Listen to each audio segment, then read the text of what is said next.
मद बेपारी दौरात्म्य बढ़िबार लगी जाजपुर जिले में गतकाली विलंबित राति भिक्कीपुर स्थित झाऊबण में मद बेपारी नकली मद रखिथुवा अभियोग छापा पकईथिले अबकारी विभाग।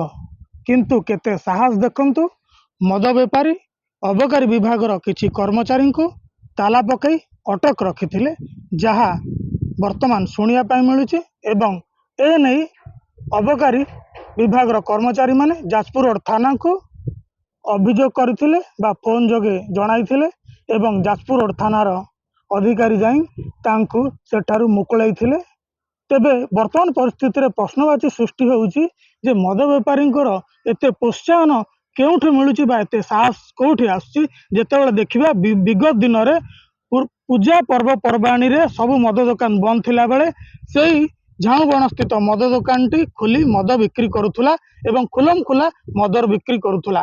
तेबे केवल सही मद दुकान नुहे, एइभली अनेक गुड़िए मद दुकान बा नकली मद दुकान जाजपुर रोड कोणे अनुकोणे गढ़ी उठी एवं सेमानंकर दौरात्म्य एते मात्रा रे बढ़िबार लागिछि जे सेमाने अबकारी विभाग को मध्य छाड़ू नाहंती।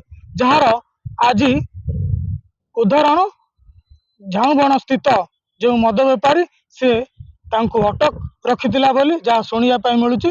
जदि घटनार सत्यता थाए ताहले केते भयंकर आपन माने जानतु जे जाजपुर रोड रो केते एई निशा बेपारी कबल रही।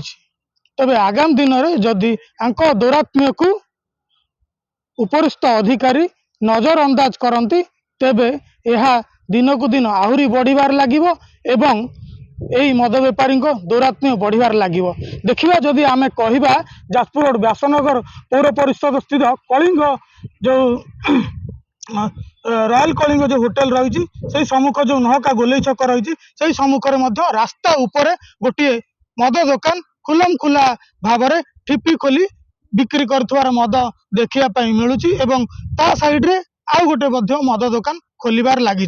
तबे दिनक दिन सेठारे जो निशाड़ी मानकर दौरात्म्य बढ़िबार लगी एवं से रास्ता जाम रोचे, लोक मैंने खुलम खुला सेठी बसी मद पिउचंती। तेबे अबकारी विभाग किभली तांकु अनुमति दौची जे रास्ता कड़े खुलम खुला मद दुकान खोलिया पाई। जदि एही भली प्रकार प्रोत्साहन अबकारी विभाग से मद दुकानी को दिया जाए तेबे एही परि प्रकार घटना आगु मध्य घटिबो। आज मद बेपारी अबकारी विभाग कर्मचारी मानकु ताला पकईचंती, काली बेल पइले मारिबे। तेबे अबकारी विभाग जदि वर्तमान परिस्थिति रे निघोड़ निद्रा जो सोची जदि निद न भांगे यही मद दुकान मानक रास्तार जदि उच्छेद न करे तेबे आगामी दिन में केते बड़ जे भयंकर विपद जाजपुर रोड रु घनई आसीबो। मद दुकान माने लोक मानकु बाड़ेया सह आईन को पकेट रे रखी कारबार करिवार बड़ नजीर मध्य सामना को आसीबो।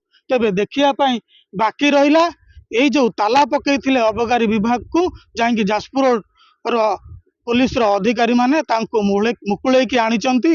तेबे यह केते दूर ठीक एवं ए नहीं मध्य अबकारी विभाग जाजपुर रोड रे लिखित अभियोग करछंती बोली शुणिया पाई मिलुछि।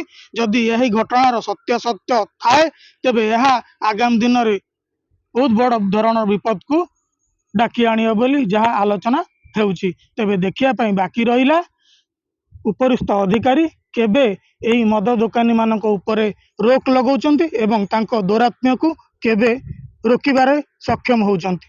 जाजपुर रोड चक्रधर दास, प्रतिदिन टीवी।